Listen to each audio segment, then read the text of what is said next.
אחד החידושים הגדולים שרבנו נתן לנו זה העניין של תיקון הכללי, התיקון לפגם הברית. כשרבנו היה בארץ ישראל בשנת תקנ"ח, לפני ראש השנה, אז הוא קיבל, אחרי שהוא הלך 400 בארץ ישראל, שתי השגות נפלאות. השגה אחת זה ההשגה המפורסמת, הראש השנה שלי. וההשגה השנייה זה העניין של תיקון הכללי. תיקון הכללי זה אחד התיקונים הכי קדושים שרבנו גילה, והוא שייך לספר הנשרף. זה ספר קדוש שרבנו הקריא אותו לרבי נתן, אבל אחר כך, אחרי כמה שנים, הוא ראה שאין ברירה אלא לשרוף את הספר הזה. אבל רבנו אמר, לקחתי מהספר הנשרף כמה דברים לתת אותם לעם ישראל, ואחד מהארבעה דברים שהוא לקח זה העניין של תיקון הכללי. אז זכינו ברוך השם לתיקון הכללי. בשיחות הר"ן, שיחה קמ"א, רבנו מעריך להסביר, רבי נתן מעריך להסביר כיצד הייתה ההשתלשלות של הגילוי של תיקון הכללי. בהתחלה הייתה השגה רק שלומר 10 פרקים מספר תהילים זה תיקון הכללי, לא משנה איזה. אחר כך רבנו השיג בפרטות מהם הפרקים, זה הפרקים המפורסמים, ט"ז, ל"ב, מ"א, מ"ב וכו'. כלומר, גם אצל רבנו בעצמו ההשגה באה בשלבים, היא לא באה בפעם אחת. הוא התייגע עליה שנים על גבי שנים עד שהוא השיג אותה לגמרי בשלמות. את המתנה הזאת הוא נתן לנו. מצד אחד, כמו שכתוב בשיחות הר"ן שם, זה דבר מאוד קל לומר 10 פרקים, אבל מצד שני, גם על דבר כזה שהוא קל, היצר הרע עובד, ויש גם בזה ניסיון. ברוך השם, בשנים האחרונות אנחנו עדים לתפוצה מאוד גדולה של הרעיונות של רבי נחמן מברסלב בכל העולם, פה בארץ ישראל ובחוץ לארץ, ובכל מקום ומקום בעולם יש קיבוץ של חסידי ברסלב, ואנחנו רואים שבכל מקום יהודים אומרים תיקון הכללי, יהודים ספרדים, יהודים אשכנזים, יהודים חסידים, ולאו דווקא חסידי ברסלב. גם יהודים שרק שומרי מסורת, גם אותם אתה רואה עם החוברת הקטנה, תיקון הכללי, ואומרים את 10 המזמורים. אבל באמת, קצת צריך להבין, מה הסוד הגדול? 10 מזמורים. הרי כפי מה שאנחנו יודעים מהזוהר הקדוש, בכלל לא פשוט התיקון לפגם הזה. רבנו מביא בשיחות הר"ן, שיחה ע"א, שלפי משמעות הזוהר אין תיקון לחטא הזה. אז אם כן, להגיד 10 פרקי תהילים, וכבר אנחנו זוכים לתיקון כל כך נפלא, אבל כשמגיעים לשורש של הדבר, הדברים מתבארים. הקליפה מבואר בזוהר שממונה על פגם הברית היא האשת הסמ"ם, שזה השטן. השם שלה זה ל"י ת'. בכוונה אנחנו לא אומרים את השם, אנחנו רק אומרים את האותיות, כי זו קליפה מאוד חזקה, וכשאומרים שם של קליפה או טומאה, עצם הדיבור שלנו, שאנחנו יהודים, הוא נותן איזה כוח לקליפה בדיבור בעצמו. לכן אנחנו לא מזכירים שמות טומאה או שמות של השטן או מלאכי השמאל או כל מיני דברים כאלה, רק אומרים את האותיות, לפעמים אפילו רק חלק מהאותיות. הקליפה הזאת, רבנו מסביר, היא ממונה על היללה. כלומר, היא ממונה על העצבות. והיא החלק הרע שבחווה הראשונה. כתוב במדרש, בבראשית רבה, כשהקדוש ברוך הוא ברא לאדם הראשון את האישה בפעם הראשונה. מה שכתוב בתורה זו הפעם השנייה. בפעם הראשונה גם כן הקדוש ברוך הוא ברא לאדם אישה. אבל הוא ראה אותה איך שהיא נוצרת מתוך האדמה ומאס בה, ולכן הוא לא רצה אותה, והיא חזרה לעפרה. בזוהר מבואר שהיה בזה עומק. הוא לא רצה אותה בגלל שהיו בה דינים מאוד מאוד קשים, והאדם הראשון לא רצה עם כאלה דינים קשים להתחתן. לכן הקדוש ברוך הוא נתן לו את חווה השנייה, שזו החווה המוכרת לנו, שכתוב בתורה. ולכן ויפל השם אלוהים תרדמה על האדם וישן ויקח אחד מצלותיו. הקדוש ברוך הוא עשה את זה תוך כדי שינה של האדם, ואז הביא את האישה אליו. ואז אדם הראשון אומר, זאת הפעם עצם מעצמי ומבשר מבשרי. זאת הפעם, מדייק המדרש, הפעם כן, פעם הקודמת לא, שהיא הייתה חווה ראשונה שהיא חזרה לעפרה, והיא התחלקה לשני חלקים. חלק הרע ממנה נוצר הקליפה ל"י ת'.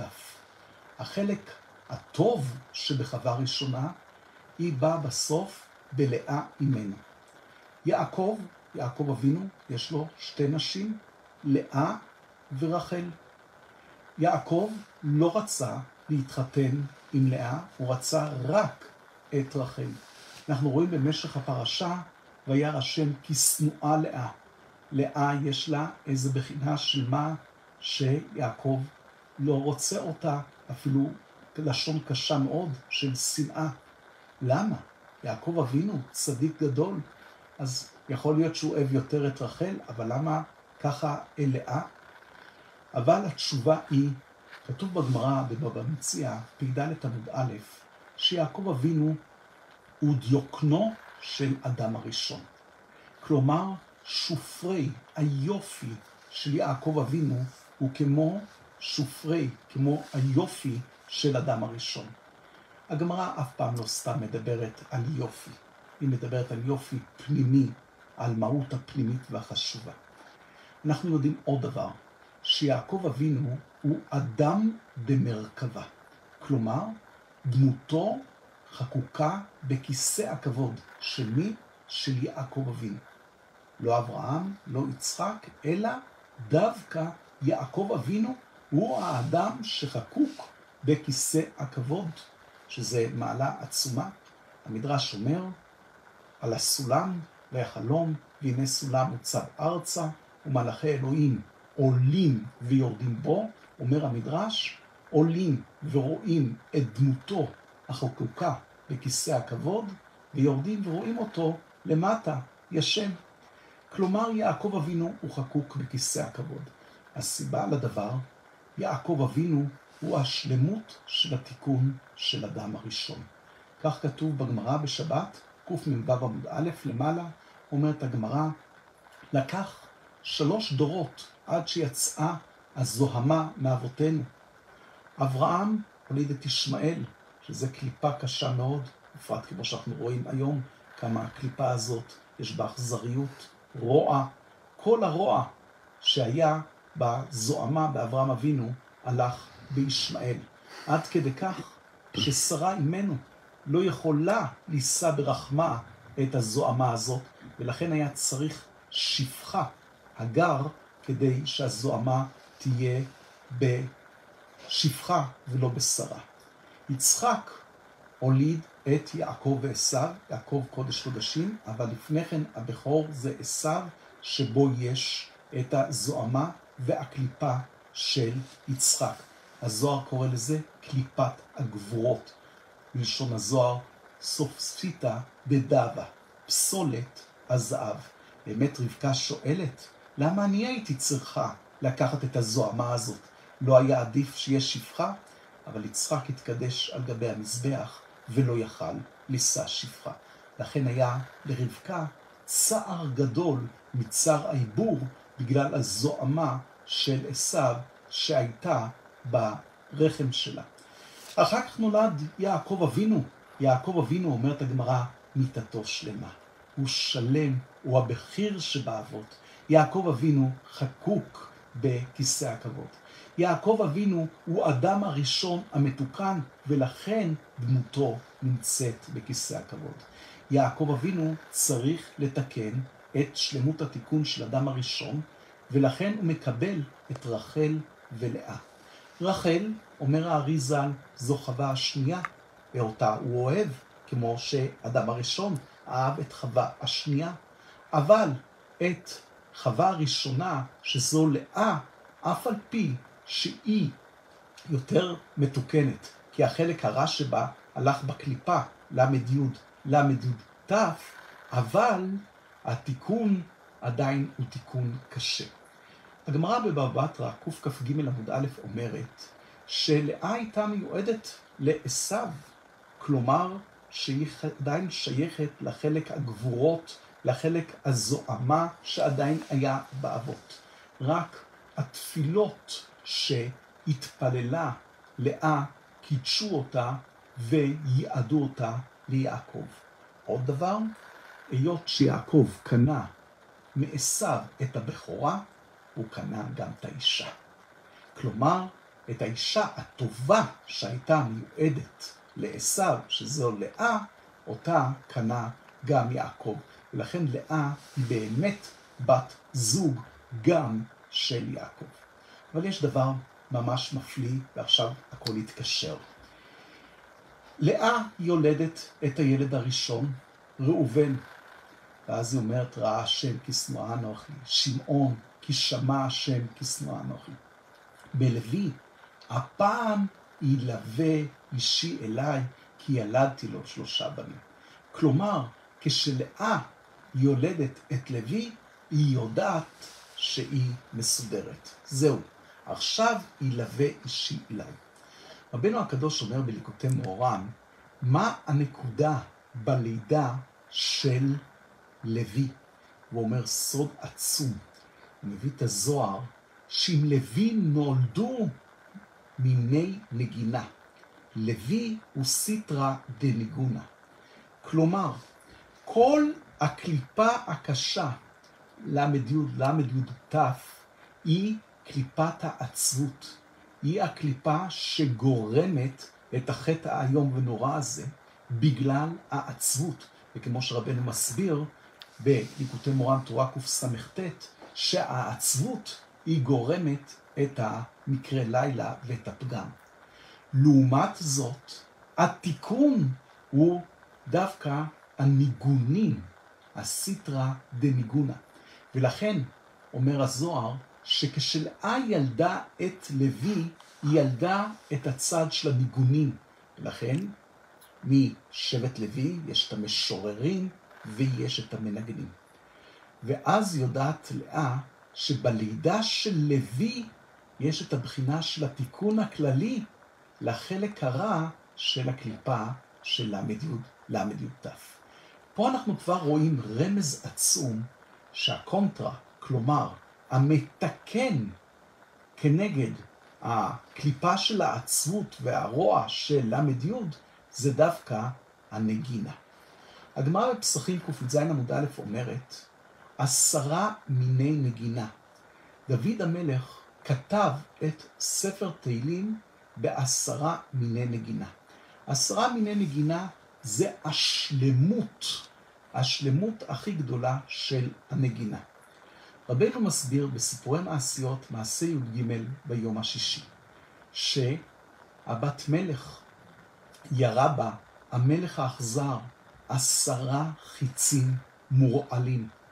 מבואר ברמזים שהכוונה היא ל10 מיני פגם הברית. וכל 10 מיני פגם הברית האלה פגעו בבת מלך והחליאו אותה. הבת מלך, מי זו?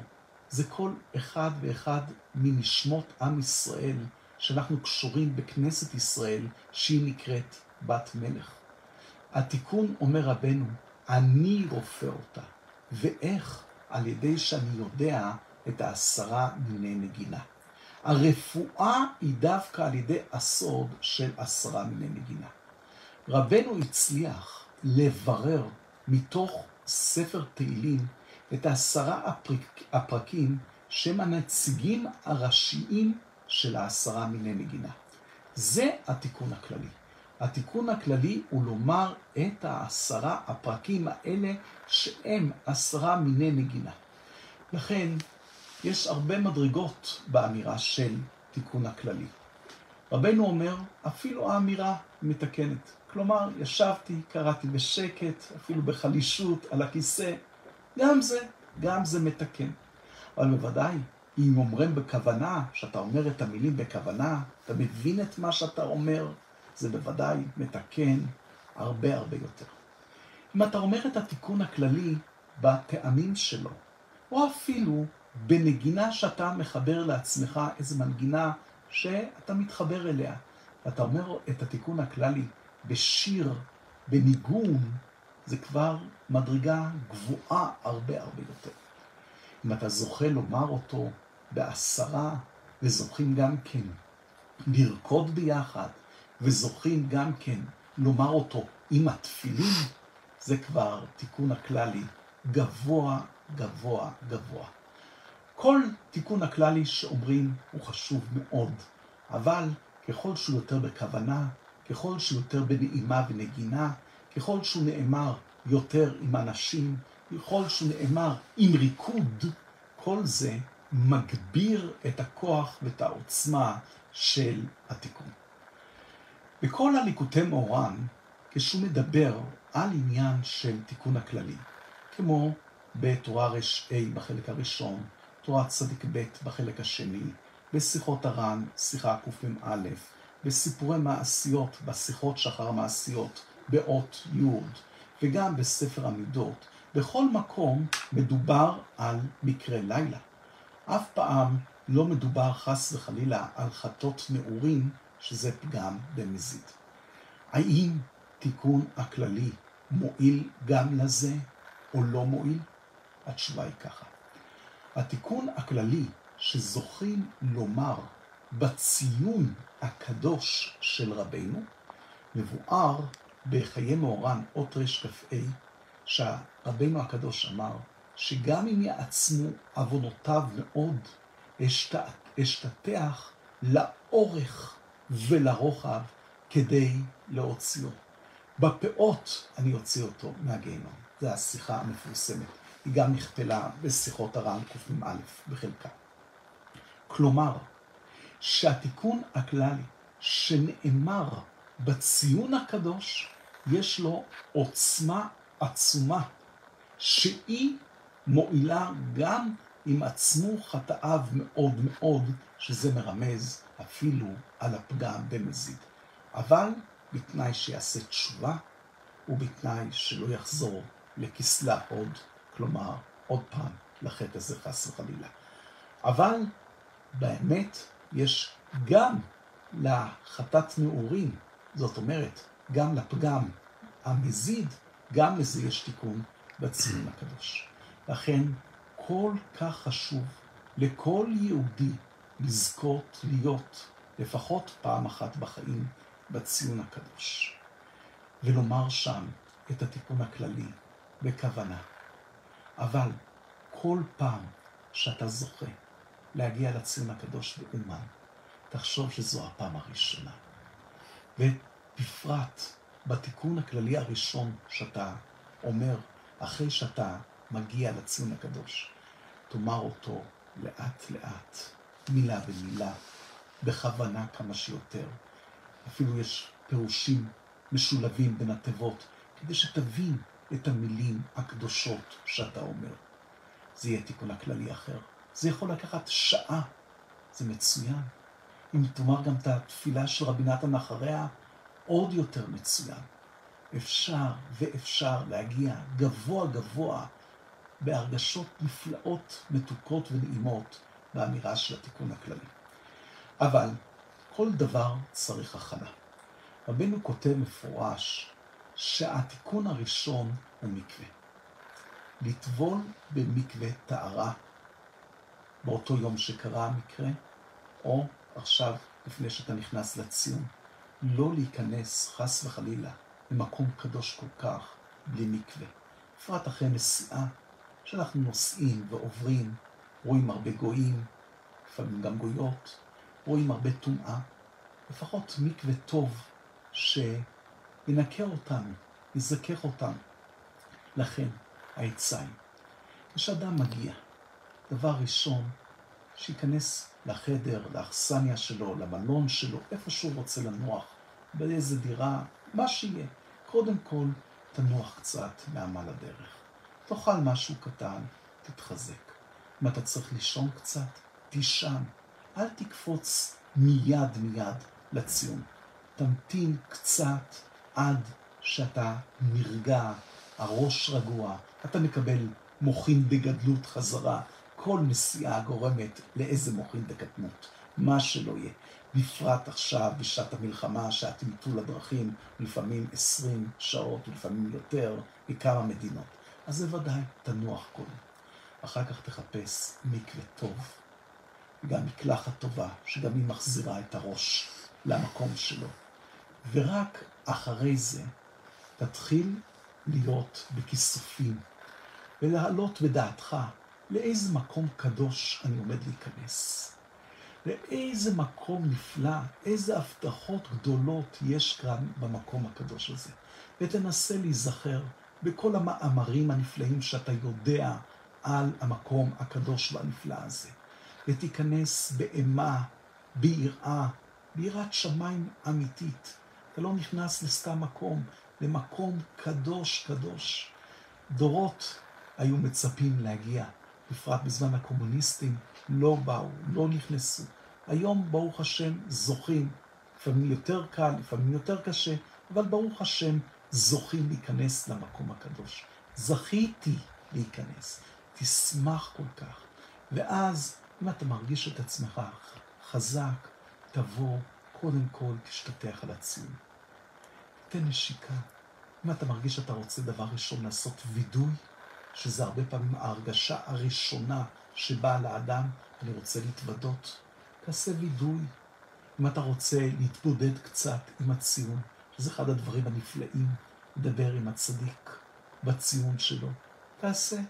אחרי שגמרת את כל ההכנות, ואתה מרגיש את עצמך טוב, אתה מרגיש יראת שמיים, אתה מרגיש קרבת אלוקים, אתה מרגיש את כל הרגש הנפלא הזה, אז תיקח את התיקון הכללי, תיתן פרוטה לצדקה לאיזה קופה או לאיזה מישהו, תיתן צדקה, ואז אחרי המקווה ואחרי הצדקה, אתה אומר, הריני מקשר עצמי, כי יש עניין להגיד את התיקון הכללי בשמו של רבינו, כמו שכותב רבי נתן, בשיחות הר"ן קמ"א בסוף, כדי שיהיו שפתותיו דובבות בקבר.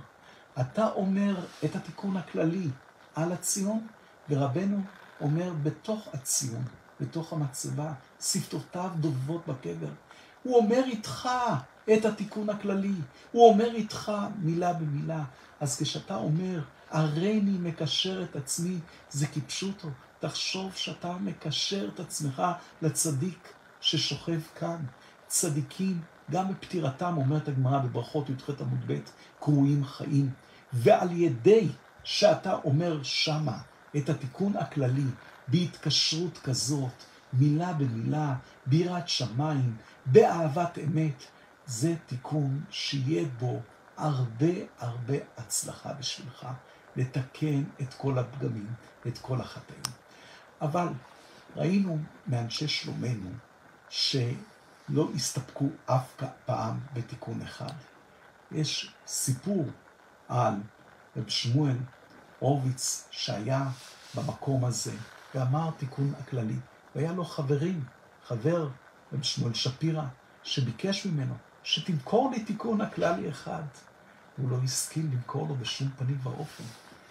אמר, אני צריך את זה לעצמי, לתקן את עצמי. אבל אמרת שם עשרות ומאות ואולי אלפי תיקון הכללי. כן, כל תיקון הכללי שאומרים שמה, בציון הקדוש, כל תיקון הוא עוד ועוד. ולכן, הרבה דיברתי בזמן האחרון, להשתדל שאם אתה כבר אומר, תגיד בזוגות. תגיד תיקון הכללי אחד ועוד אחד. כי הדבר הכי חשוב בציון הקדוש הוא דווקא אמירת התיקון הכללי. נכון, גם לומדים שם, נכון שגם קוראים תהילים, נכון, אבל המקום המיוחד בשביל התיקון שלנו זה לומר שמה את התיקון הכללי. לכן מאוד חשוב להרבות באמירת התיקון הכללי פעם אחרי פעם.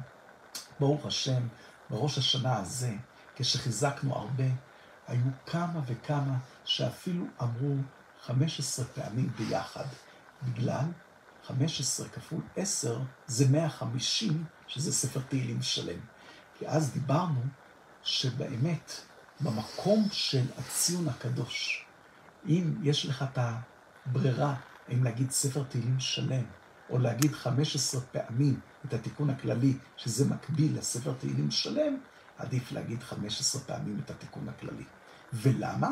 כי זה מה שמיוחד למקום הזה. המיוחד למקום הזה הוא לומר את 10 פרקים ברציפות ובסדר הזה בדווקא. ולכן מאוד מאוד התחזקו החברים לומר את התיקון הכללי פעם אחרי פעם במקום הקדוש הזה. ומאוד מאוד להשתדל להגיד אותו בשמחה. ולהאמין באמונה שלמה שאני עושה את מה שאני צריך לעשות. ושהתיקון הכללי יש בו כוח עצום לתקן את העוונות של האדם, אפילו עוונות גדולים ביותר, כמו שכל אחד יודע בנפשו, גם כן יש בהם כוח. העיקר שזה יהיה מלווה בתשובה אמיתית. לכן מאוד טוב לעשות שם את הוידוי, ולפרט בשקט את החטאים, להכות על הלב, ולהתחרט מעומק עומק הלב על כל פגם, על כל חטא שחס וחלילה עבר עלינו. ואז עם התיקון זה באמת יתקן, כי כל דבר צריך תשובה, ותשובה זה העניין של הוידוי. אין פלא, אוקוס פוקוס מה שנקרא. כל דבר צריך באמת לעשות אותו בתשובה. והתשובה היא להתחרט באמת וגם לקבל לעתיד. אדם יודע מה הגדרים שנפרצו על ידו, שגרמו לו ליפול. אתה זוכר, כל אחד יודע, לב יודע מרת נפשו. ולכן דווקא בדברים האלה, תעשה לעצמך גדר, תעשה לעצמך משמרת. אם אתה צריך איזה משמרת על הטלפון שלך, אם אתה צריך משמרת מסוג אחר, כל אחד יודע, ברוך השם, אנחנו מספיק חכמים ויודעים. וכשהתשובה תהיה עם קבלת אמת, אז זאת תהיה תשובה אמיתית, ונזכה לתיקון אמיתי. אמן, כן יהי רצון.